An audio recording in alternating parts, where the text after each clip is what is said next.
So anyway, I'm going to skip out of order. I had a list of talking points, but I want to get onto the story because the news was covering it, and I want to deal with this. It has to do with this assassination of an Iranian scientist, not the first one. Apparently this guy was in a car with his driver, and the assassins drove by on a motorcycle and attached a magnetic bomb to the car, drove away, and then the bomb exploded, and it killed the scientist, fatally wounded his driver, who died later at the hospital. A lot of other people injured, broken glass all over the place here.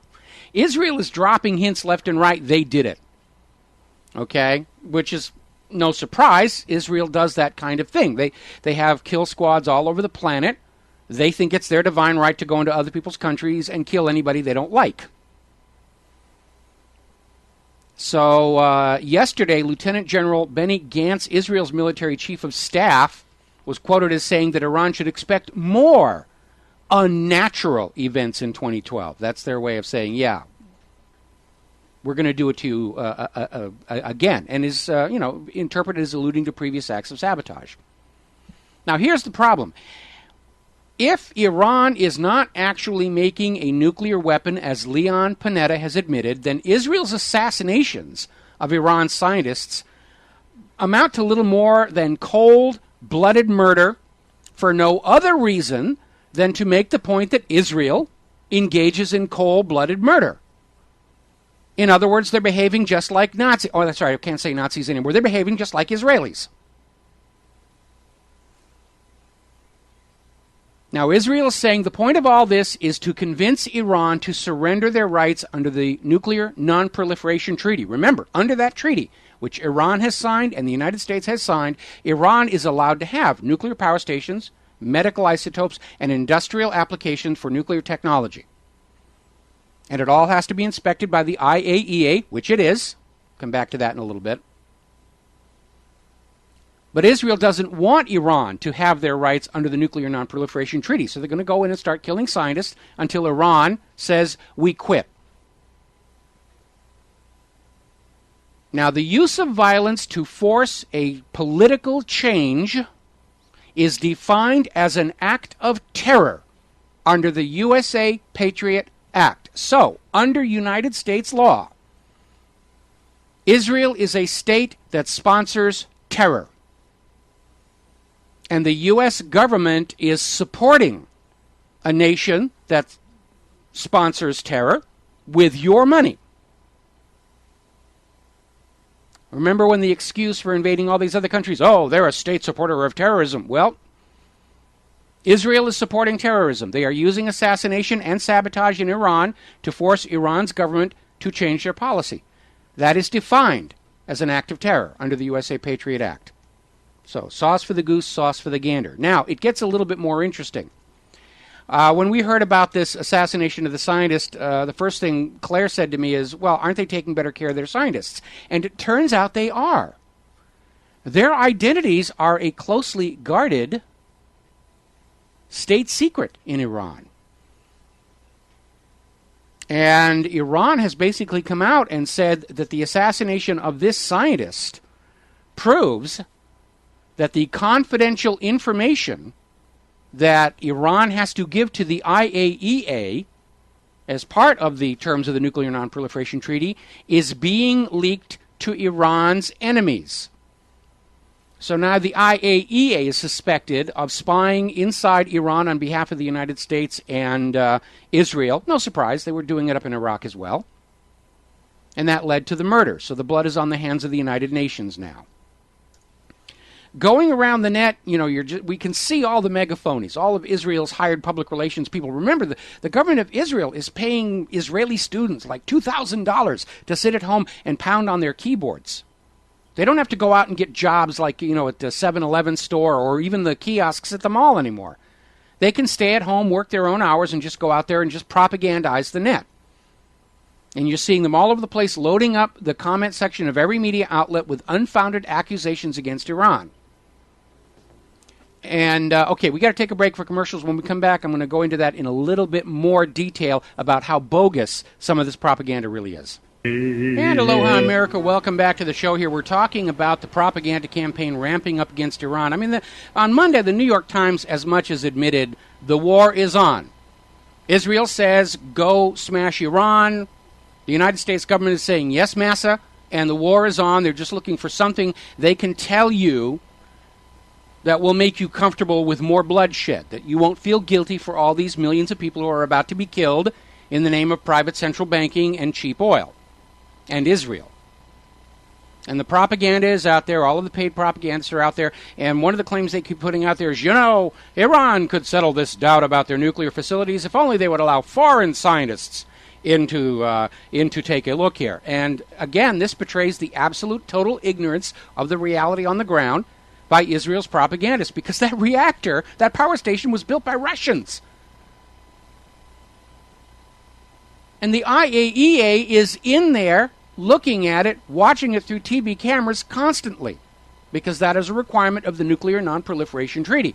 And I would like to point out at this time, Israel, which is known to have nuclear weapons, although it's still unofficially acknowledged by the United States government, the same United States government that promised you Saddam did have nuclear weapons, Israel has never signed the Nuclear Non-Proliferation Treaty. It refuses to sign the Nuclear Non-Proliferation Treaty and refuses to allow IAEA inspections. But Iran, everything is above board. There are even IAEA monitors at that new facility, that new enrichment facility that everybody's trying to turn into a cause for war. And as far as allowing foreign scientists into Iran, under Article 4 of the Nuclear Non-Proliferation Treaty, the United States is obligated to help Iran build peaceful nuclear facilities like that power station. The U.S. government is supposed to be in there helping to pour the foundations and weld the pipes and do the wiring on that power station, which is a really good way to make sure it's not a clandestine weapons factory like they have over at Dimona. But the U.S. is in violation of that treaty obligation, and the reason they are is because they need a gray area. They need doubt. They need to be able to say, well, we don't really know for certain, therefore we should err on the side of caution. Because they need that climate of uncertainty to trick you all into going along with yet another war of conquest on behalf of Israel and the oil companies and Wall Street. Now, Secretary of Defense Leon Panetta admitted on television last Sunday that the U.S. government is aware that Iran is not building nuclear weapons. They don't have nuclear weapons any more than Iraq did. The IAEA continues to confirm that outside of that bunch of fabricated evidence on the Mossad-supplied laptop of death, there is no evidence of weapons development in Iran. By the way, that laptop of death was provided to the CIA by the MEK, which the U.S. government lists as a terrorist organization. They are linked to Mossad, and it's thought that the MEK actually carried out the assassinations in Iran. So the entire case for war against Iran rests on a single laptop computer filled with dubious documents handed to the U.S. by a known Mossad front group. And yet the media is acting like, oh yes, this is holy writ. This must be true. And they go for it.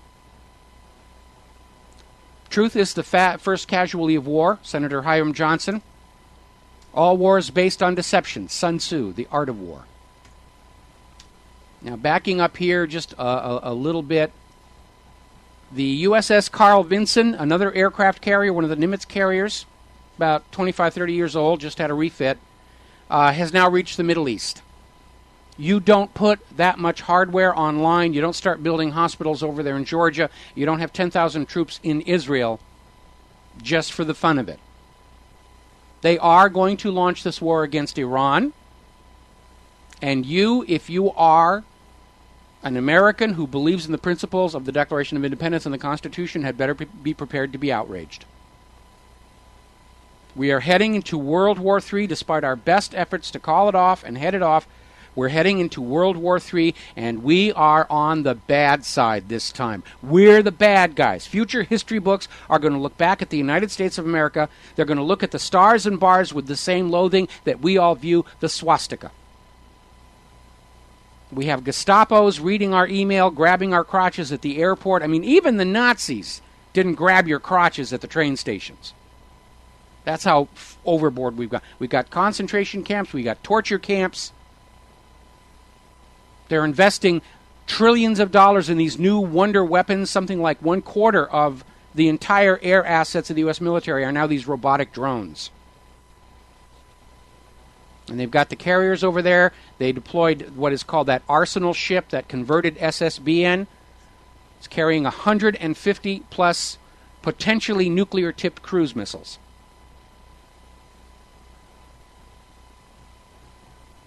Now, back in Washington, D.C., as you know, Obama has just replaced his chief of staff again. His new one, according to Haaretz, is a staunch supporter of Israel. Oh, good. The top staff position in the White House, the chief of staff, is a hardcore Israel supporter. I'm old-fashioned, really. I want Americans in that White House. I want people who are loyal to America, first, second, and third, in every single position in that White House, because it's our White House. And it's not for sale to Israel.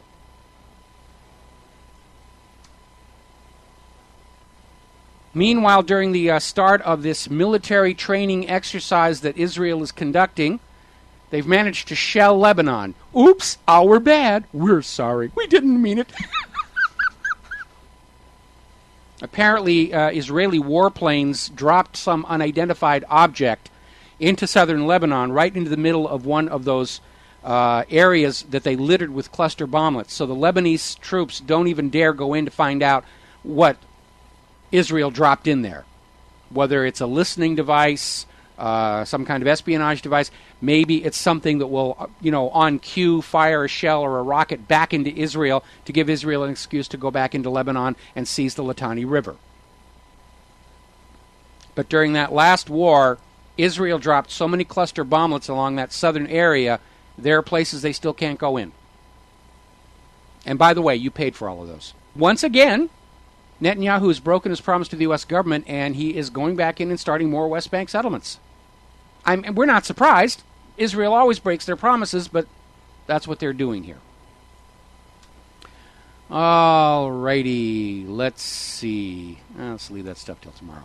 China remains unbowed by U.S. pressure over Iranian oil. There was a big high-level meeting with Geithner and the Chinese leadership, where they're out there very politely saying, Iran is one of our good friends and our suppliers, and we cannot allow China's oil imports to be affected, blah, blah, blah, blah. And you distill it all down. Basically what China is saying to the U.S. is screw you, screw your dollar, and screw your stupid wars. All right, we got to take a break for commercials. Every day that goes by, every new affront to our sense of ethics and morality, and every insult to the Constitution, every insult to the Bill of Rights, you can feel the American people getting angrier and angrier. We're approaching that flashpoint. We're approaching that moment. I did not want to see the country go this direction, but it was not up to me, sadly. And we are at a point where the future course of the United States lies on only one of two paths. Either the U.S. government and Wall Street are simply going to collapse from their corruption and rot and lies and deception, the way the USSR did. That would be the best solution. And we'd have a couple of months of some confusion. We put together a new country. We take the Constitution, we'd throw out every amendment after the 13th. And we'd add a 14th Amendment, no private central banks ever. Death sentence for anybody who suggests it. And we move forward from there. The other alternative is, as the Project for the New American Century wanted, a century of war. Either wars carried out by the United States government against the rest of the world, fought by your children, or a war by the American people against a government that has quite obviously gone off the deep end and is now in the full throes of the Fourth Reich. I don't see any other alternatives out there. I am still hoping this government will collapse. Out of rot, out of corruption, out of the fact that it's simply broke and too far in debt. And more countries around the world are abandoning the dollar. More and more countries around the world are saying, we're not going to support you anymore in these wars against Israel's enemies. Major countries like Russia, China, maybe Japan may be bowing out of this whole Iran sanctions thing. Which means if the sanctions go forward, it will hurt the American people, it will hurt the people of Europe, it won't affect Iran, but it'll make Israel feel good, and that makes it all worthwhile here.